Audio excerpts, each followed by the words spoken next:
So I'm doing a portrait shoot here with Brandon here. He's from a suburb outside of Cleveland, Ohio. We're here inside Cleveland State University. We're just using one of their lit hallways here. But as you can probably see, I've added an extra light just to give a little bit of a spike to his face. I'm working on a Sony A7 III. And he looks good pose. And I've already done shoots with Brandon, so he knows that every time he hears the click of the shutter to change up his pose a little bit. Get your models to laugh a lot. Let them know they're doing a good job and actually show them the pictures you're taking of them. So that way they can see how they're coming across on camera. And sometimes they'll see something that I don't see that I didn't think was a problem, but they'll see and they'll be like, oh, well, let me change because, you know, my pocket was hanging out, or, you know, my shoe was untied. Let me change that, we can do some more shots. It's good to have a collaborative mindset where you're both working for the same goal. I want him to look good, and I want him to make me look good, so we want to make sure. So we just want to make sure that we're both on the same page with a lot of that stuff. And that's why I'll tell him, oh, that's a good side, you know, keep doing that, or walk towards me, or give me this look, or that's a good picture. I like that one too. Yeah. Definitely don't just shoot right away. Like, get to know the person and create that trust and that comfortability with one another, because I think that helps a lot. Like, I know, like, there's a couple photographers that I shot with that they just wanted to get right into it and shoot me, and it just feels kind of awkward in a way. You want to talk to your model and make them comfortable and make them like build like a friendship in a way, you know? I like working with another person, like collaborating together. It's a fun time. Well, another tip is to not just secure your scene, but control your scene, control your set. Take case in point. I'm about to do a shoot with Brandon here with him doing some different poses with the chair. But if you look off to the left, you see a pink something or other that's sitting down on the ground that's gonna show up in all my photos unless I take care of it on site first. It's much easier to get rid of this, get it out of the scene, than it is to clone it out in every photo that you could possibly use. Oh, your head. You got. Oh my god. You're good. What? Ow! Present there. Thank you. I'm gonna do this forever. Yeah. Experienced models pretty much know the different angles that they have to their own body that looks good on camera. So they'll show you those sides most of the time. With those who are inexperienced with it, or with senior portraits, or someone off the street, you have to kind of direct them as to what side is their best side. Sometimes they know, sometimes they don't. Another good tip, when you have a model sitting, unless they're gonna cross their legs, have them sit on the edge of the chair. You know, if you sit back on the chair, your belly comes out and you look like you're pregnant. But if you have them sit on the edge of the chair, you'll get more of a leanness to them. And it looks like they're about to do something, so it keeps the viewer interested. Okay. Yeah. That's the most masculine pose you'll ever see of a guy sitting down. These shots are always good to do for weddings, and sometimes for things that come across on camera. The more extreme you have them do it, the better it comes across on camera. So it's not just bending an arm, it's bending, and like really bend the arm, or really give me the glare, like, like really tell the story. Because a lot of that will get lost once you get it to the computer, and then once it's uploaded. So here's another tip. He on his own just went and sat, made himself at home here. This was a good spot, to be honest. Sometimes, as I heard another photographer say, with poses you're either building a house or you're renovating a house. He already has his house built and he's comfortable, he did this on his own, I didn't pose it. So I'm just gonna renovate this house because I like where he started off at. I would have you just move the chair around. Just so it gives a little bit of a story to it, kind of thing.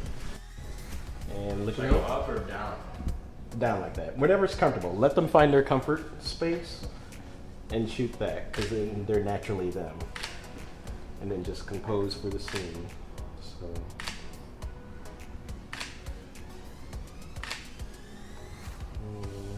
Cool. And then again, change up your composition, since you already have the scene set. Because you never know how the photos might be used. You can put good copy space here, or any kind of other editing effects you might want to do. So what do you look for in locations to shoot? Locations. Sometimes it's model dependent.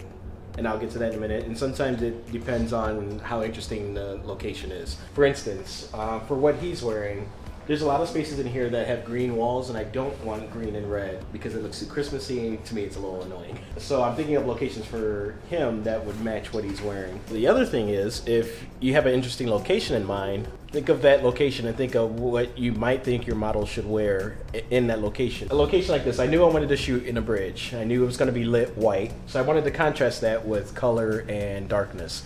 So that's why I had him wear red and blue, just so he pops out from the surrounding. Just walking up on this location, everyone experiences this. They go somewhere and they see something interesting, they're like, oh, I want to take a picture of it. You take a picture of it and it doesn't come out like how you expect it, but you want to take a picture of it for some reason. And so I'm like, well, what would I do with this here? Sometimes you'll see directors do one of these things, like looking, you know, however squares they want to put up. You can do the same thing with your camera. Just see, you know, if I were to do something with this, how would I frame it? And then how would I add interest into it? And right now I'm not seeing what, okay, something like that. So we got nice diagonals going here. So if I place it so that my diagonal bottom hits the diagonal top, might give me a little bit of a good shot here. And as you can see, I didn't set up any lighting for this. Because we just walked up on the scene and it looked good and don't want to ruin the moment or try to create a different moment. So he's like, well, it's just here. Let's just do it all natural. With Instagram, you don't always get story. You just get picture. Sometimes the caption will tell the story. Sometimes it won't. But you only have that split second with the picture, with the image that's shown to get across your story. The more you can say in that one frame, the better off you are. But then sometimes it's good to have people create their own story as to what's going on in the picture. So leave enough of a mystery in your frame so that people can involve themselves in that, and that'll make them stay on that picture longer. But if you leave enough of a mystery in your photos, like, don't tell the whole story, just give us parts. Years ago, we had Atari that was just blocks on the screen, and you had to creatively think, what did those blocks represent? Okay, this was a tank, or this was a fish, or this was a car and Frogger. You know, he's just blocks, but he's going across the street, you know. But you had to involve yourself with that story. And now with video games, everything's given. It's not much left to the imagination. So give some mystery for me to involve myself in your pictures. When shooting in public places, remember, it's the public's space. If you're there using it for your own benefit, then give the public their space first. You can always work around them. Consider it a blessing when they choose to move around you or choose to not get in your shot. And that usually keeps for a good camaraderie between the general public and whatever it is you're doing in their space. Okay, another good tip for photo shoots. You're gonna have to cut this. I was like, wait, all right. What is it? You're building suspense. Yes. You're mastering the pause. Yeah, cue dramatic music. Yeah, there's a fine line between a dramatic pause and just a complete brain fart. I forgot the first word.